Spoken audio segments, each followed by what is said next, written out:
اس کے بعد کہا کہ روح کیا چیز ہے؟ سوال یہودی لوگوں نے کیا تھا. جی نبی اکرم صلی اللہ علیہ وسلم کو دیکھا, کچھ یہودی آ رہے تھے, کہتے دیکھو دیکھو محمد آ رہے ہیں صلی اللہ علیہ وسلم, چلو ان کو پھنساؤ ذرا سا, جی پوچھو ان سے, وہ ایک ہارڈ سوال پوچھو.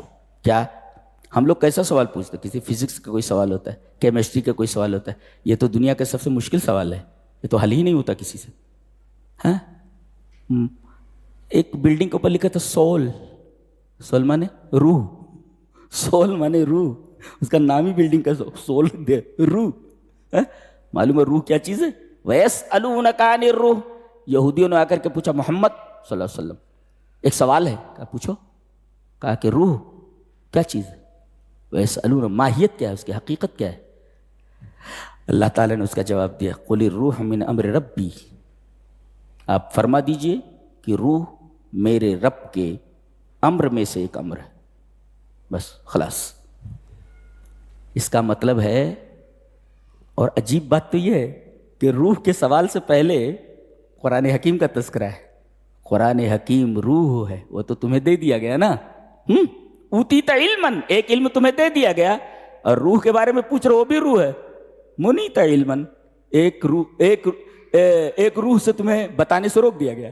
ایک روح تو تمہیں دے دی گئی نا, اوتیت روحن, یہ اوتیت علمن, آپ کو ایک علم دے دیا گیا قرآن کا علم, اور ایک علم نہیں دیا گیا, کون سا؟ منعت علمن, ایک علم دینے سے روک دیا گیا, وہ ہے روح کا علم. جی اللہ اکبر, کیا ترتیب ہے, سبحان اللہ و بحمدہ. کیوں نہیں بتایا گیا روح کا جواب اور روح کی حقیقت؟ اب کوئی چھوٹا سا بچہ ہو, بغدادی قاعدہ بھی پڑھ رہا ہو, آ با تا سا پڑھ رہا ہو, کوئی بچہ ABCDEFG پڑھ رہا ہو, اب وہ پوچھنے لگے کہ آپ نے رابرٹ لڈلم کو پڑھا ہے, آپ نے اینٹ بلائٹن کو پڑھا ہے, آپ نے ایرنگ ویلیس کو پڑھا ہے, آپ نے رابن کک کو پڑھا ہے؟ میں نے ان سب کو پڑھا ہے جن کا نام میں نے بتایا.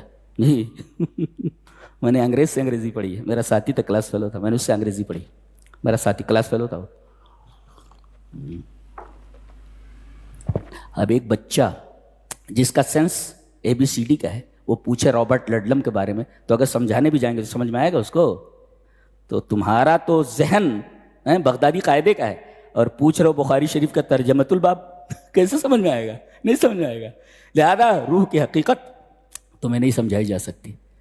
ہاں تقریب الفہم کے لیے ایک طریقے سے سمجھایا جا سکتا ہے.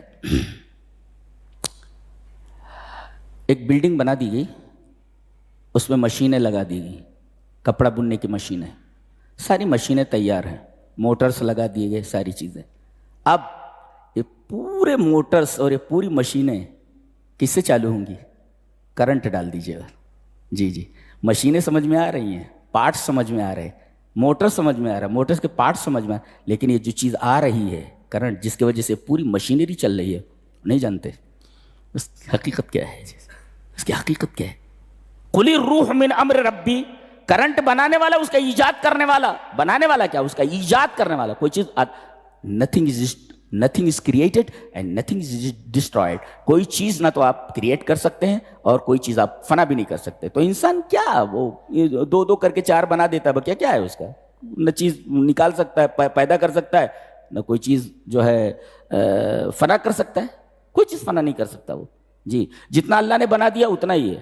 جی اور تم فنا بھی نہیں کر سکتے, نئی چیز کوئی پیدا بھی نہیں کر سکتے. تو قُلِ الرُّوحُ مِنْ أَمْرِ رَبِّي, یہ تمہارے سوال کا جواب ہے. اس لیے کہ تمہیں ایک علم دے دیا گیا ہے قرآن. یہ علم بعض علم نہیں دیا جاتا کسی کو. جی اس لیے کہ وہ اس کے ذہن کے اوپر ہوتا ہے, سمجھایا جائے نہیں سمجھ پائے گا, اسی میں پریشان ہو جائے گا وہ. اسی وجہ سے آپ دیکھیں گے ایک صاحب نے لکھا کہ تقریباً 118 اقوال ہے روح کے بارے میں. یہ ہے, وہ ہے, یہ 118 اقوال. اس کا مطلب ٹامکنیاں مار رہے ہیں, کسی نتیجے پر نہیں پہنچ رہے کہ روح ہے کیا. اس لیے کہ اگر حقیقت میں معلوم ہو جائے روح یہ چیز ہے تو اختلاف کی کیا ضرورت ہے. جی اختلاف اتنا 118 اقوال ہے. وہ کہتا ہے یہ ہے, وہ کہتا ہے یہ, وہ کہتا ہے یہ. اللہ اکبر.